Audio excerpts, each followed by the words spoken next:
Þú starfa þúsundir starfsmanna í ferðaþjónustu út allt land hjá þúsundum fyrirtækja. Hvers vegna á þetta fólk að kjósa Sjálfstæðisflokkinn? Já, eins og þú segir, þetta einkaframtakið í sinni fegustu mynd. Þarna fólk allt land búið að grípa tækifærið og koma upp þjónustu víða landið. Við höfum sýnt það mjög rækilega í verki á undanförnum áratug að við viljum sjá þessa þróun gerast og halda áfram. Og í því sambandi geti ég nefnt marga hluti. Ég get nefnt til dæmis það að nú búið að greiða út meira en 8 milljarða í framkvæmdasjóð ferðamannastaða sem var hugsun sem byggði á því að við þyrftum að fjárfesta í greininni til þess að laða að fleiri ferðamenn og geta boðið þeim að fara allt landið, byggja upp þessa segla. Í öðru lagi þá hefur greinin gengið í gegnum miklar sveiflur. Við erum nýjast búin að fara í gegnum heimsfaraldurinn og þá stóðum við mjög dyggilega með greininni eins og öðrum atvinnugreinum. Efnahagsaðgerðir ríkisstjórnarinnar voru sérsniðnar að því að tryggja að þegar að faraldurinn væri yfirstaðinn að þá væri viðspyrna til staðar. Við fórum í uppbyggingu á flugvellinum, erum að setja 10 milljarða í flugstöðina í Keflavík til þess að byggja hana upp og gera hana áfram samkeppnishæfa inn í framtíðina. Við höfum á marga vísu verið að hlusta eftir þörfum greinarinnar og komum upp svona stjórnstöð eiginlegri, svona vettvangi þar sem við gátum sest niður með greininni og notuðum hana í 5 ár til þess að hlusta og svona varða veginn fram á við. Komum á fót sérstöku ráðuneyti sem að vísaði í ferðamálin á sínum tíma. Þannig að ég held að Sjálfstæðisflokkurinn hafi mjög góða sögu að segja og vöxtur greinarinnar hefur elt íslenskt efnahagslíf. Ætlar Sjálfstæðisflokkurinn að hækka eða lækka skatta á fyrirtæki í ferðaþjónustu á komandi kjörtímabili? Já, ég tel að skattar á fyrirtækin séu bara, ef eitthvað of háir og til lengri tíma þá horfum við til þess að skattar á Íslandi geti lækkað. Þessi skattar sem ég að vísa í eru skattar sem að leggjast á starfsmennina en geta líka verið ýmis gjaldtaka sem að leiðir af of miklu regluverki.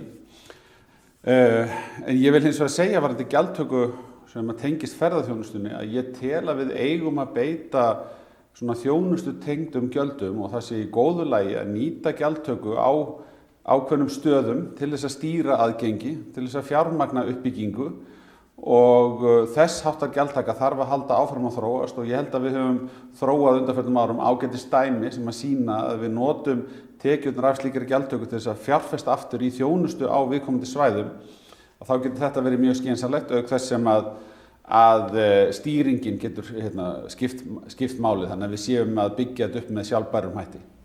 Ferðaþjónustan aflar þriðjungs gjaldeyristekna þjóðarbúsins á annað 100 milljarða króna í aðrar skatttekjur.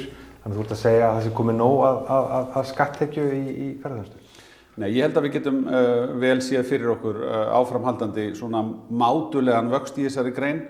Ég held að þessi stóru stökk sem að hafa orðið þegar við förum úr því að vera með 500.000 ferðamanna upp í 2 milljónir, við séum ekki að fara að sjá viðlíka vöxt, við erum ekki eftir að fara að sjá fjórföldun á komu ferðamanna á næsta áratug, en eðlilegur svona hóflegur vöxtur sem bara sjálfbær og í góðum takti við samfélagið í Íslandi getur verið mjög æskilegur. Það gott að sjá greinina vaxa áfram, en þegar ég tala um gjaldtöku af þeim sem eru að nýta staðina, þá ég að tala um leið til þess að fjármagna nauðsynlega uppbyggingu, til þess að fjármagna þjónustuna og í einhverjum tilvikum getur verið sniðugt að gera það til þess að stýra aðgengi að viðkvæmum stöðum. Þetta erum við að hugsa til þess að tryggja sjálfbærni og til þess að tryggja að við séum ekki að ganga á þessar perlur okkar eða þessar mikilvægustu segla sem við eigum. Samkeppnishæfni gegnir lykilhlutverki þegar kemur að ferðaþjónustu. Hvernig sér þið fyrir þér og hvernig sér Sjálfstæðisflokkur fyrir sér að efla samkeppnishæfni Íslands sem áfangastaði fyrir erlenda ferðamenn? Já, þetta mál sem að tengist mörgum þáttum í okkar efnahagslífi. Í fyrsta lagi gjaldmiðillinn, við sjáum það núna þegar að norska krónan gaf eftir að þá svona jókst samkeppnishæfni normanna, þannig að stöðugleiki í efnahagsmálum held ég að geti skipt miklu máli og við höfum haft mjög stöðugan gjaldmiðil núna alveg heilan áratug sem að skiptir greinina miklu máli. En það skiptir líka máli að breytingar sem verða hjá greininni eigi sér einhvern aðdraganda og það sé eitthvað aðflug að því að breytingar séu gerðar. Þannig að það held ég að sé líka mikilvægt að það stendur til dæmis að taka upp einhver ný kerfi eins og við vorum að vísa til hér áðan með gjaldtöku á einstaka stöðum, að það sé gert með góðum fyrirvara. Ég held að ef þetta er gert að þá eigi greinin áfram bara mikla möguleika til þess að halda áfram að stækka. Þessi samkeppnishæfni, hún er til staðar, hún liggur í náttúrunni.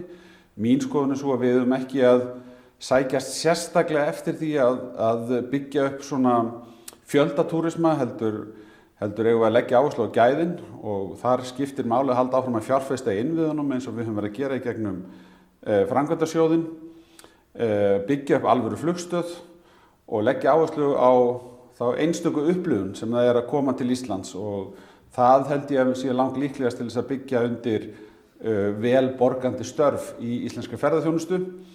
Og ef við ætlum ekki að vera samkeppnishæf, þá held ég að við ættum að stefna á að vera samkeppnishæf að fá til okkar vel borgandi ferðamenn sem eru komnir til þess að upplifa eitthvað sem er alveg einstakt. Þú nefndir aðflugið eða aðdragandan að einhvern breytingum. Hvað er svona eðlilegt aðflug eða fyrirvari þegar kemur að breytingum á skattkerfinu eða í regluverkinu þegar kemur að ferðaþjónustu? Nú starfa greinin langt fram í tímann. Já, ég held að við getum sagt að breytingar sem eru ræddar á einhverju tilteknu ári geta sjaldnast tekið gildi næstu áramót fyrir þessa grein. Þannig að það þarf að huga því að það þarf að líða sá tími þar sem að menn eru búin að selja fram í tíman þjónustu sína áður en að breytingarnar taka gildi. Það er langæskilegast.